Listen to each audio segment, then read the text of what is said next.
आरोग्य विभागाचा सोनोग्राफी सेंटरवर छापा। लिंग चाचणी करताना 5 महिला आढळल्या।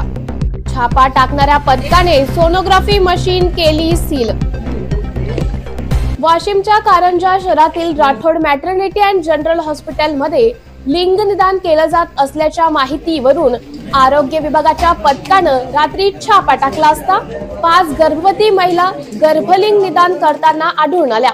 त्यामुळे आरोग्य विभागानं हे सोनोग्राफी मशीन सील केले।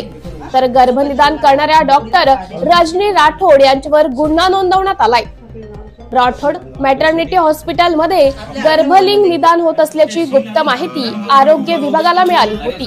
त्यानंतर 6 सदस्यांच्या पथकाने सापळा रचला आणि एका गर्भवती महिलेला रुग्ण म्हणून रुग्णालयात पाठवण्यात आले। तिथे तिची भेट एका एजंटशी झाली। त्याने तिला आश्वासन दिले की लिंग निदान केलं जाईल, त्यासाठी 20,000 रुपये आकारले जातील। त्या बनावट गर्भवती महिलेने संपूर्ण प्रकरण आरोग्य विभागाच्या 6 सदस्यांना सांगितले। रुग्णालयावर छापा टाकल्यानंतर 5 गर्भवती महिला रुग्णालयात बसलेल्या आढळल्या।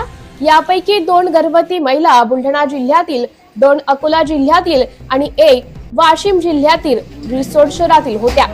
वरिष्ठांना छाप्याची माहिती दिल्यानंतर आरोग्य विभागाच्या विभागीय पथकाने सोनोग्राफी मशीन सील केली।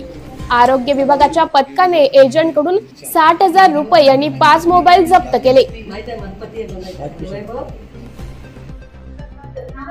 आज आरोग्य विभाग अकोला येथील पथक तसेच उपजिल्हा रुग्णालय कारंजा येथील पथक आणि जिल्हा रुग्णालय वाशिम येथील पथक या तिघांनी मिळून डॉक्टर रजनी राठोड यांच्या दवाखान्यामध्ये काय केलं, सोनोग्राफी तपासणीची आम्हाला अशी बातमी मिळाली की गुप्त बातमी मिळाली की इथं गर्भलिंग निदान होत आहे।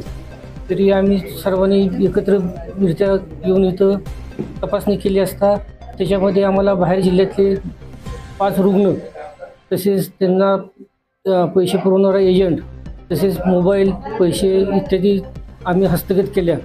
तसेच सदरची मशीन आम्ही आज सील केलेली आहे आणि पुढच्या कारवाईसाठी आम्ही हे करत आहोत।